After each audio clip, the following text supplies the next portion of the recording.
Water doesn't know itself to be wet. Fire doesn't know itself to be hot.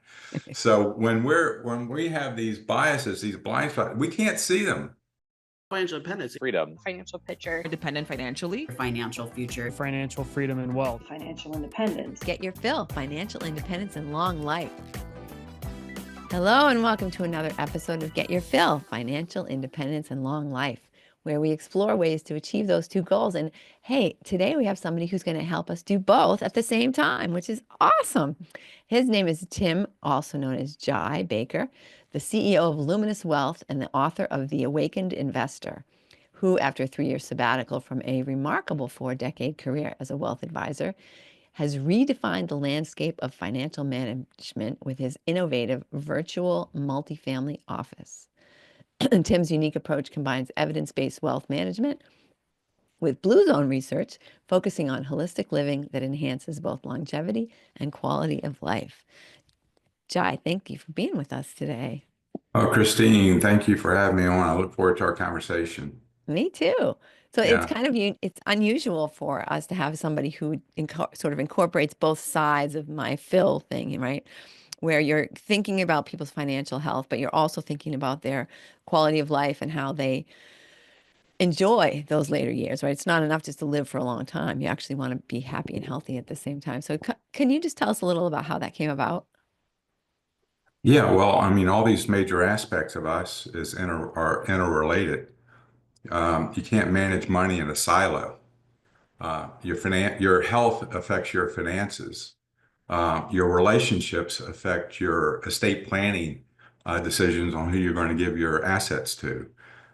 Your emotional intelligence affects your discernment for making decisions in all aspects of your life.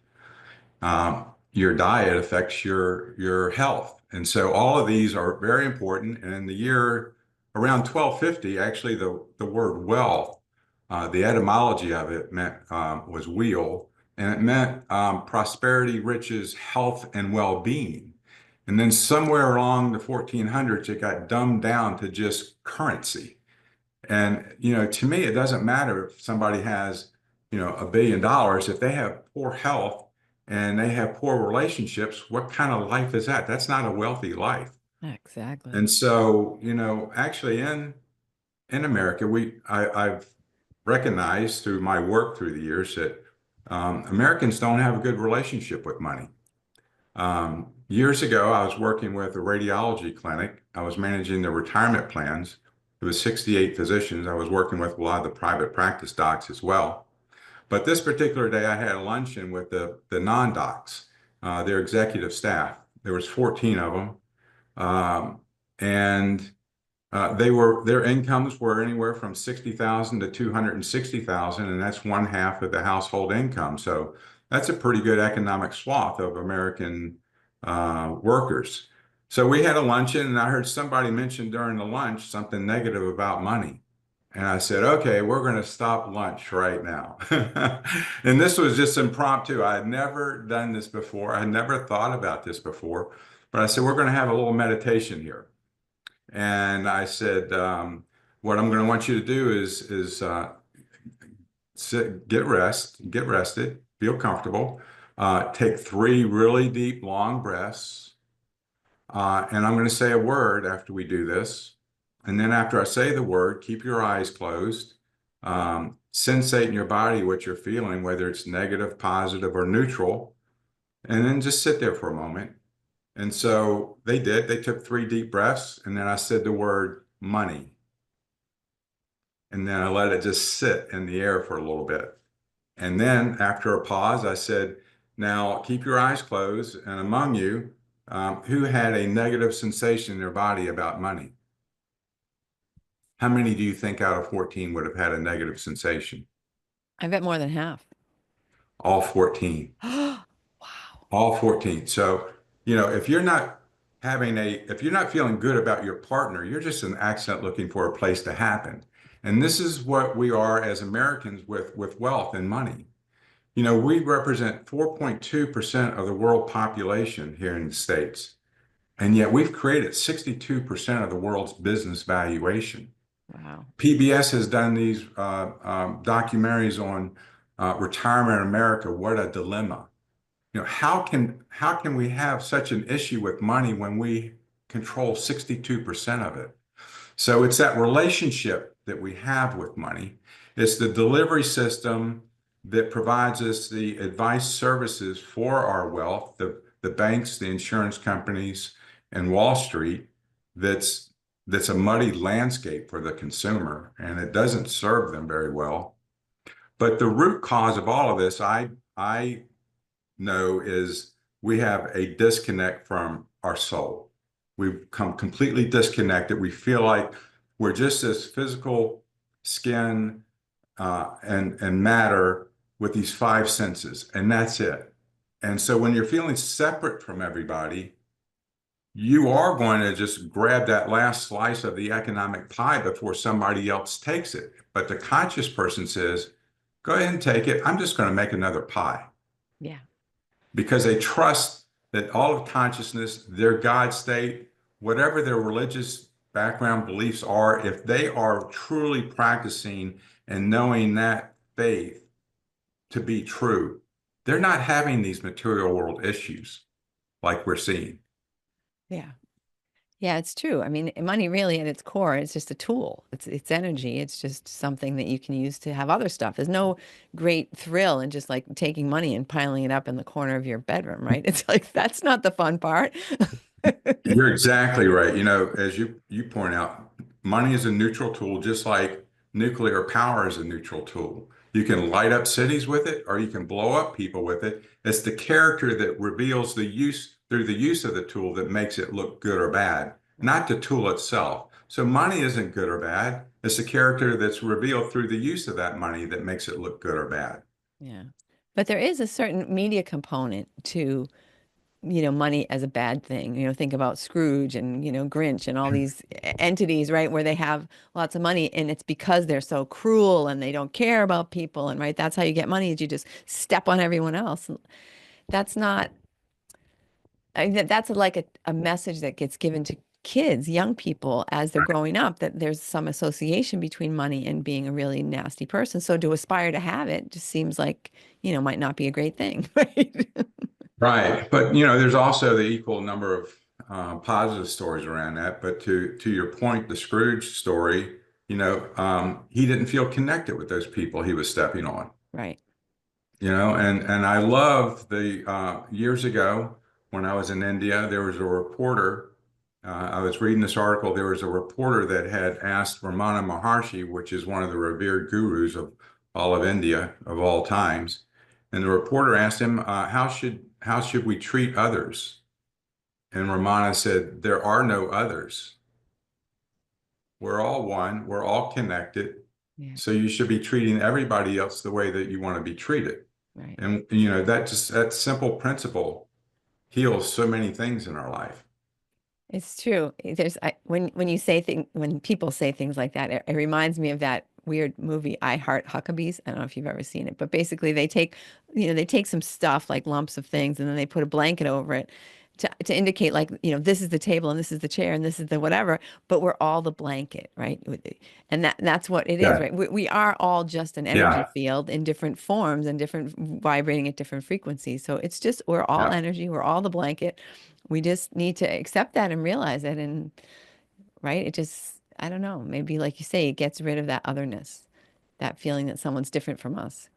No, and that's a great example, your blanket example for people to relate to. I mean, it's a good visual for me.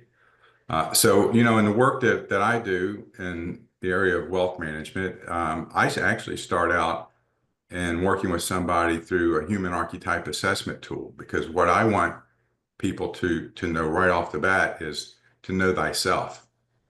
To know thyself is to know all of reality. All of all of reality is what's eternal. This temporal body here we have on this earth is an illusion. And so, but we also have to respect that world as well. And so there's actually two parts to knowing thyself. One is to recognize that we're all of eternity, but the other is to recognize ourselves as we were programmed through age 7. So whether you believe in reincarnation or not doesn't matter. We do know that we come from this lineage and we have this DNA in our body, and then we're in mom's womb for 9 months as an embryo, and we're taking on her chemistry and her emotions through that 9 months. And then we come out, and through age 7, our minds are at a frequency of theta. So that's a state where it's a sponge. It's absorbing everything from its environment as truth. This is the way the world works. It doesn't have the ability to say, no, that's not true. Then at age 7, we form the beta mind frequency, the low, mid, high. And this is where you and I are speaking right now.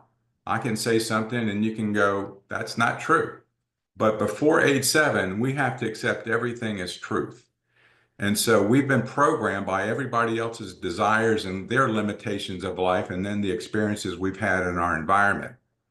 And yeah, there's a lot of those things that are good, but there's a lot of things that then we grow up with that are limiting beliefs about ourselves and our world.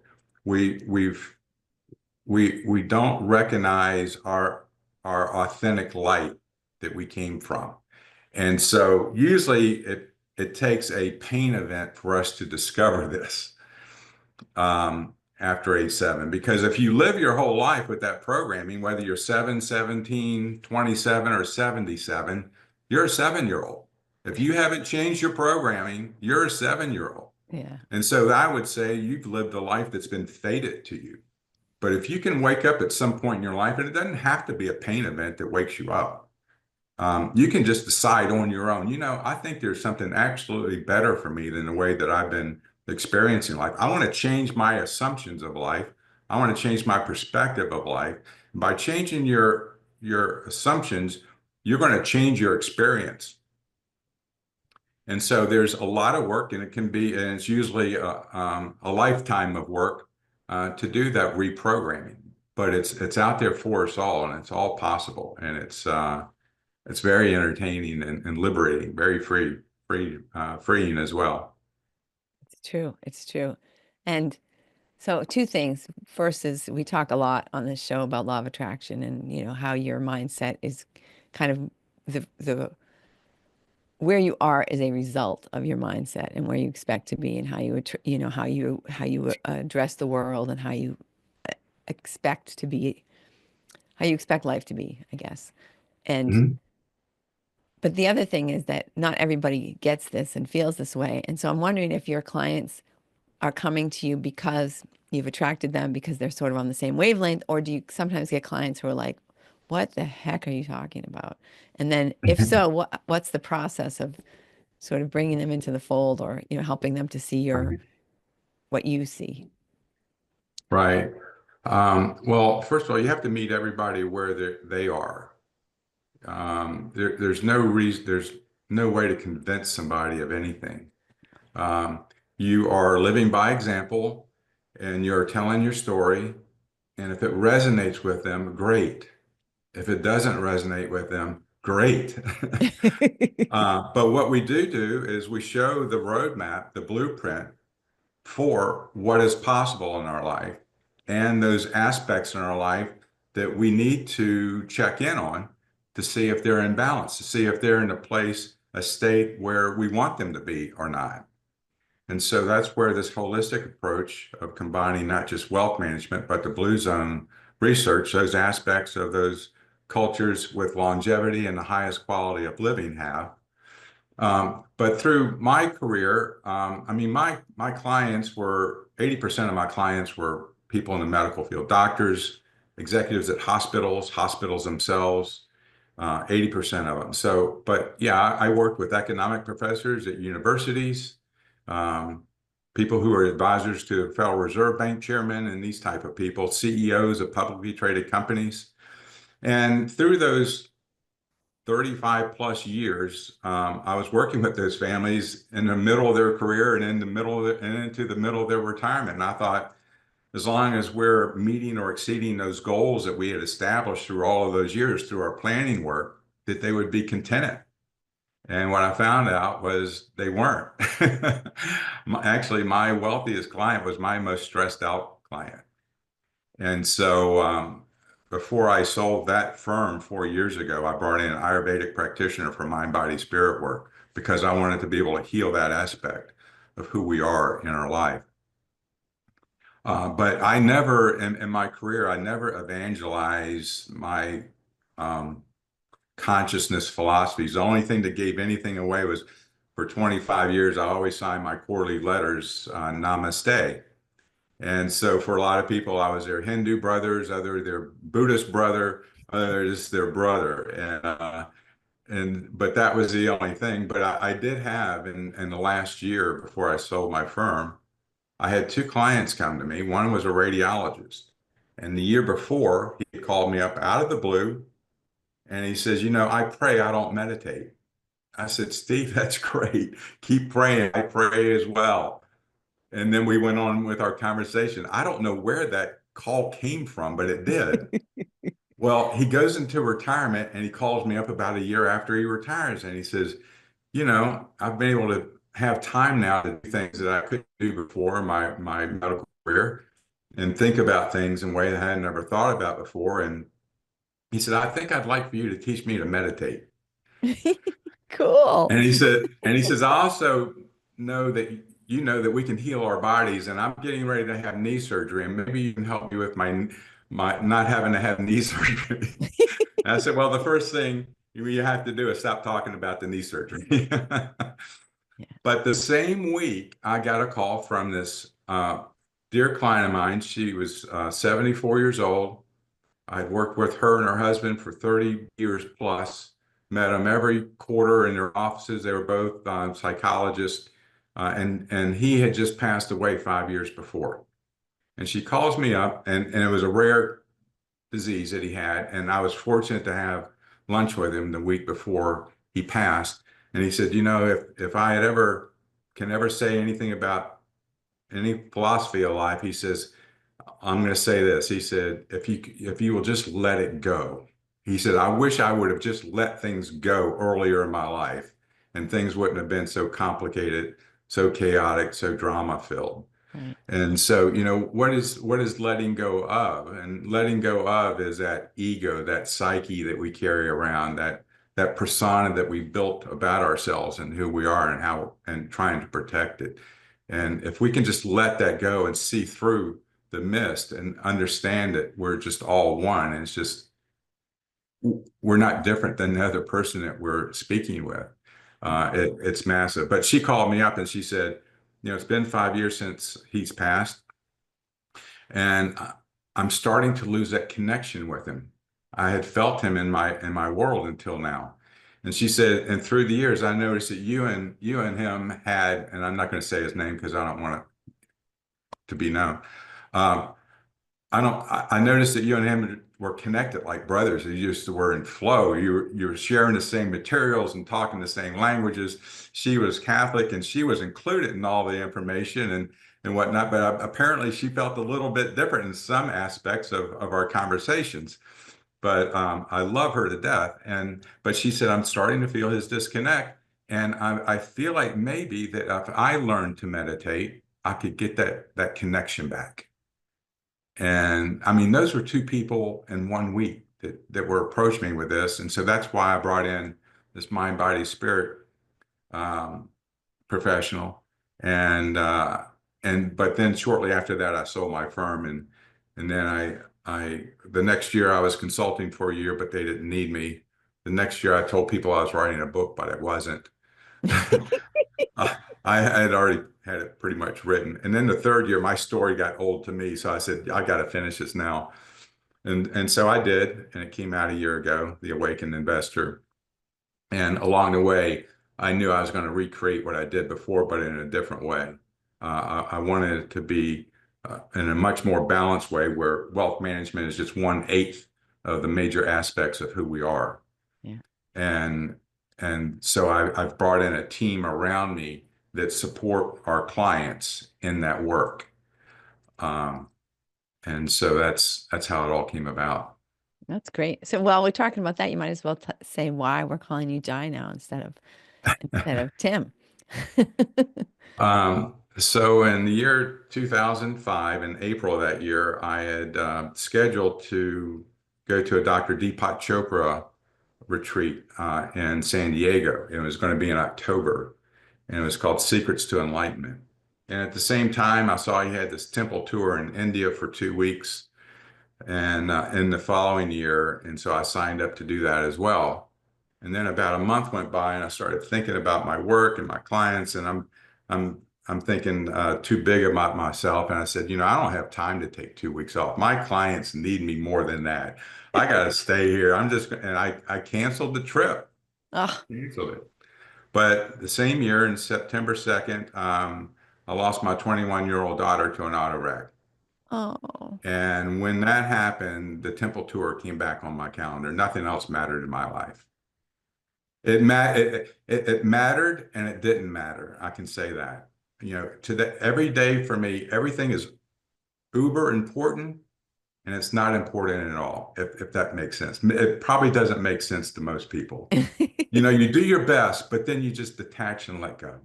You have to. And whatever happens is going to happen. That's from the results of that. Yeah. And so I went to India in the following January in the Tamil Nadu region. That's the southern region of India. And we visited 5 cities. Also had dinner with the Prince of Tanjore in his palace. We were greeted with a fire parade and I Wow. got to speak with the prince for a while and toured the palace. Only Deepak Chopra can put an event together like that. There was Yeah. 20 of us on this trip together, half from Europe and half from the States.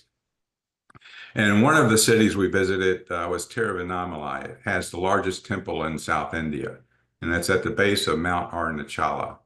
On the other side of Mount Arunachala is a Sri Bhagavan Ramana Maharshi ashram. So I was staying there, and I woke up at 4 a.m. one morning. I did a 2-hour meditation, and then I'm walking down this long, wide path to the ashram for breakfast. And along the way were some breakfast vending carts on the right side of the path, like you'd see in New York City. And on the other side of these carts were these guys in orange robes. They're called sadhus. They've renounced materialism. And it could be a 46-year-old attorney with a wife and 6 kids. And he goes home one night and says, after tomorrow, Dad's going to be living off the earth and you won't see me again. And so I went over there and I gave these group of men money so they could get breakfast that morning. And then I went down the path for my own. And this one little guy comes running up behind me. He came up to about height of my chin. He had bald headed, big smile. He had his hands in prayer position. And he said, thank you. He says, I name you Jai. And I looked down and I said, Jai? He said, yeah, Jai in Hindu means victory. Today was my victory. You gave me food. And then he put this holy ash on my forehead. And then I saw him in the ashram for the next day and a half or so. Cool. So That's it brings nice. back good memories. And yeah, it's like it happened yesterday. That's fun. So I guess if people aren't familiar with the Blue Zone research, can you just touch on that really quickly? Yeah, there's about 7 cultures around the planet that have um, shown that with their lifestyles that they live beyond age 100 and uh, and and there are aspects of their life with their physical health, their diet, their entertainment, their sociability, their relationships, their careers, their emotional intelligence, their daily practices of spirit that illustrate why these people have the highest quality of life and live the longest. And so there's actually a lot of cities now that are um, reforming their identities, and they're doing that, and a way to inspire their city to do this is bringing in all the aspects of the Blue Zone research, trying to mimic a lot of those qualities of how those cultures have been living. And so those are the areas that we work with our clients in. And I have a professional staff that works in those areas. We have a body nutrition coach, a consciousness mindfulness coach, spiritual advisor, lifestyle coach, and we're bringing in an environmental advisor. And we also just recently brought in a hypnotherapist. And so these are all aspects that will soothe the soul and help us uh, master the mind. Because I believe that, I went to a conference a couple of months or a year or so ago, and the speaker that day led the conference off by saying money is the biggest stressor in America. And everybody was nodding their heads. And I said, no, it's not. And he was stunned. He said, you want to say more? I said, master your mind and you master your money. Yeah. You master your relationships, you master your career, you master your health. So for me, it's a hermetic universal principle that all of consciousness is mental. It's mentalism. And so if we can, in this being state, master our minds, we'll master all these other aspects of our life. And I have this theory that of those 8 aspects we work in, if we can master those 7, with the 8th one being the financial piece and keeping that apart, if we master those 7, for people, money won't even be an issue. They won't think about it. It'll just flow into their life naturally, easily, and there won't be any stressing over this whatsoever. Yeah. It shouldn't really be a stressor, right? It's a stressor because what people aren't, they're, they feel like it's going to answer all their questions and solve all their problems, or they feel like if they just had another $50 or $50,000 or 50 million bucks, that would take care of Yeah, all their problems, right? It's yeah, not really, yeah, it doesn't really work like that. yeah. But most people don't. People that feel that way don't feel connected with their higher self. And Right. that's where it starts. That's where the foundation of that 10-story building is. Yeah, Yeah. that's interesting. So I'm curious, when you first start working with somebody, how does that look? Like how does the process, sort of the intake process kind of work so that you are incorporating all these 8 aspects? Um, well, thanks for asking me that, because actually I created a video and put it on our website that goes through that, because I find that very important. Mhm. Um, but I've done this for many years, where I start out with the human archetype assessment. It's a 44 questionnaire, and people need to spend 10 or 15 minutes in a quiet spot to be able to go through this. But that questionnaire, based on Carl Jung's type of work of personas, will place us in one of 10 personas, broad personas, and then it drills down to your unique thumbprint of who you are. And it starts to reveal the qualities and attributes, those qualities, those behavior patterns that are serving you, and then also those behavior patterns that aren't serving you. And those are our biases and our blind spots. And we never recognize those. We continue to have these negative experiences in our life, and we keep looking outside going, where's the problem out there, when it's always right here. Well, we can't see it right here because we're so much of that as a behavior. Water doesn't know itself to be wet, fire doesn't know itself to be hot. So when we have these biases, these blind spots, we can't see them. And a lot of times I'll bring in, um, usually I'm working with partners, but I have individual clients. But when I have 2 people come in my conference room and we start to talk about these assessments, the first person will start to talk and they go, this was like 95% of this was me, but this one piece over here, that's not me. And usually their partner is across the table and they've got this big grin on their face because they go, that's exactly who you are. Yeah. And so we start out with this, and so that helps us to know thyself, what we need to work on. And then I develop a family genogram.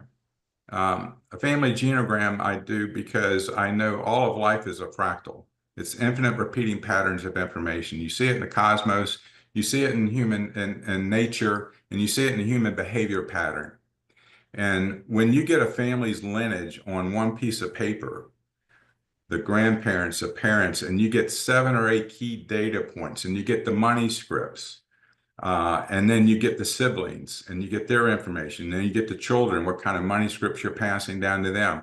You start to see a family pattern there, and you know why you are who you are now. You go, oh, people go, oh my God, this is it. This is why I am the way I am. And so then I take them through the money meditation process, wanting to get a sense for where they are in their relationship, what they're feeling towards money. It's very critical. Um, and then I ask them, what's the source of their joy? What's the source of their contentment? And through the years, I don't think I've ever really gotten the answer I was hoping to hear. What I usually get is people will say, well, my vacation home or my grandkids or my horse farm or my airplane or my golf course. Well, it tells me what they're interested in, but it doesn't tell me what the source of their joy is. Right. I'm always hoping to hear that one person say, well, the source of my joy is me. And and out of that joy gets reflected back to me from my outer world, that joy. And here's what it looks like. And so that's where I start with people because in the financial world, 40 some years ago, I was taught to know your client. And it was typically done with 10 questions to somebody. And they are all stupid questions. People didn't know the answer to this. They was just unfamiliar with the information anyway. And that doesn't help you know the client because the client doesn't know themselves. So that's why I go through this deep and wide discovery with clients. And, I would have thought, and over the last 10, 15 years of me doing this, and usually I'm doing this with people I might have just met for the very first time because my business in my world was always a referral only business. It's different now. I'm coming out of the ground with this new creation. And I'm in a different state and I didn't know anybody when I moved here. But they don't know themselves. And so this is a way for us to go deep and wide in understanding the personality, starting to help people bubble up their authentic self so that when we get to the goal setting session, they're not repeating what their colleagues want to buy or what their colleagues' retirements are going to look like or what their parents told them their life should be like. They're starting to think, well, this is really what I want to do. And that's very different than what all those other people were telling me to do. So now we can get some authentic goals in place. And then we finally get to the financial facts. And then I get with my team and we develop a forward-looking financial plan with our present moment thoughts. Um, and so the financial plan is a very key component and it can't be a one and done. It's a living, breathing document. It's your family mission statement. And our advisors are philosophically aligned with the clients that we're working with because we're fiduciaries of their lives. We have to place their interests ahead of our lives. And we're guided by this document. And so, in November and December of each year, the wealth advisor, the attorney, and the CPA, they have to be joined at the hips to come up with the very best strategies for the clients that we're working with. And so it's very difficult to do that if a person is working with all of those multidisciplinary professionals that are outside of an office that don't know each other. So in my world, I have this team around me. We work with each other every day. And so we can be collegially challenging each other with the strategies that we want to see if they work with the client. But at the end of the day, there's one best answer that's going to come to fruition. And that's what's going to be presented to our clients. And so no one component of our professionals are irreplaceable. I mean, we have great CPAs in our country, great attorneys in our country, great wealth advisors. But where the magic come in is when you bring all those people together where they know each other and they're working with each other every day under the same philosophy. That's the magic. What And what is that? it's not usually business isn't conducted that way, except for the uber wealthy in America. It used to be the $100 million size net worth family and above, then it came down to 50 million above, and then about 5 or 10 years ago, some of the family office services like GenSpring of the world came down to 25 million and above. But it's still an unfamiliar way of conducting a person's wealth life in the way that I just described. Yeah, but it's makes perfect sense, right? You really need, if you have those, everybody's aligned and they're all on the same page and they all understand your goals from the same perspective, then you're much more likely to succeed. Absolutely. And succeed financially. but again, I get back to, Succeed holistically, you're more likely to. we're at such a deficit from our happy spot here in America, and happiness is lifetime. It's eternal. Joy is not giddy. Joy to me also equals contentment. Okay. I'm not talking, pleasure is not joy. Pleasure is something that's short term and temporary, that probably is bad for you long term. Most of those pleasure things are bad for you long term. I'm just talking about being in a state of nirvana, and nirvana is not ecstasy. Nirvana is consistent contentment. hmm So, Jai, what does that look like for you when you think about like your goals? If you were to sit down with yourself as a third party and say, all right, I've answered these questions and now I've got this goal for my future and what I want my life to look like. What does that look like for you? I lead with my heart. I used to, and I still practice on getting out of my mind, my thinking mind, because that's limited information. And when you lead from your heart, you've tapped into all of conscious, the infinite amount of information that's out there.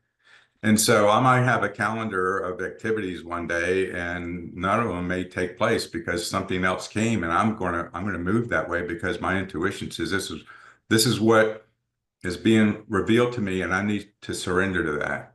hmm And I'm gonna be present with that information, with that activity, with that person, for this day. And so I have, I mean, for me, I've been in wealth management for 40 years.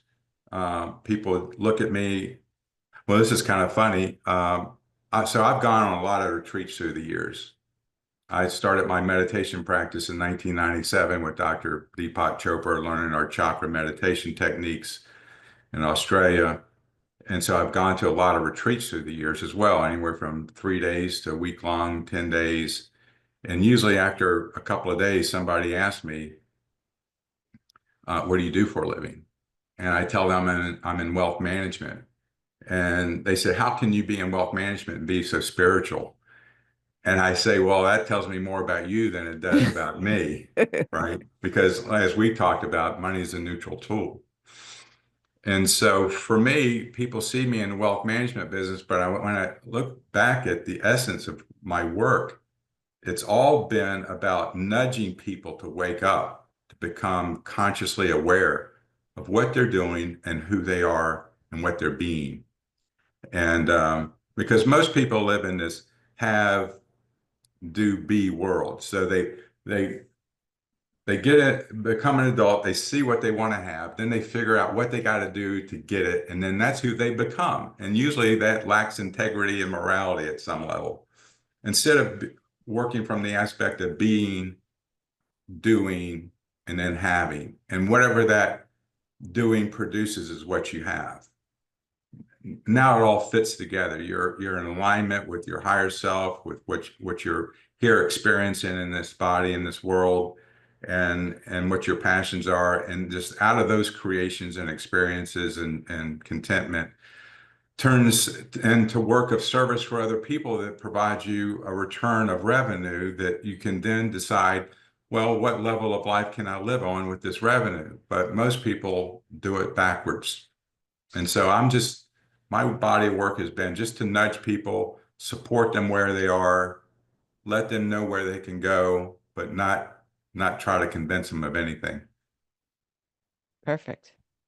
So, Jai, we're kind of bumping up against our time here. So I want to ask you if there's anything that you wish we would have talked about or anything that you want to make sure people take away from this podcast.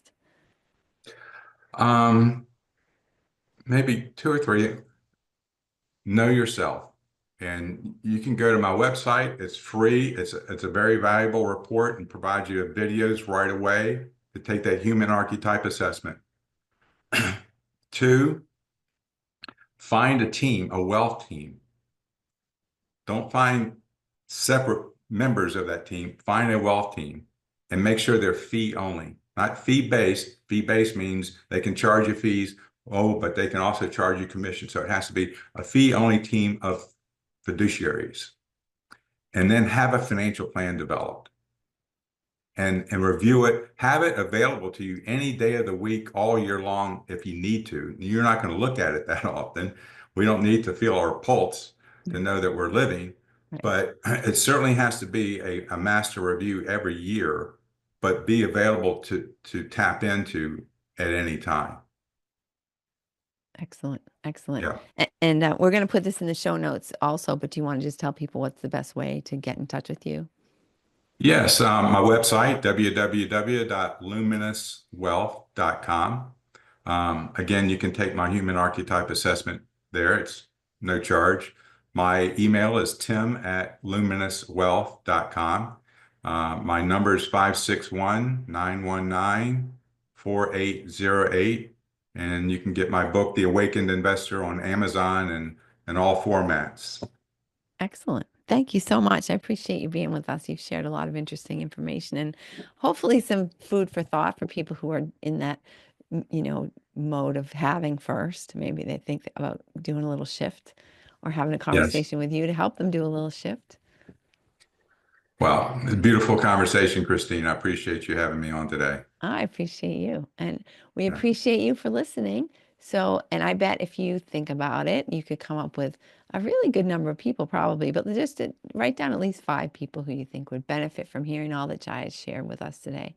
And forward this episode to them because they will thank you and we will also thank you. And then have a fantastic day and come back next week and see what we have in store for you.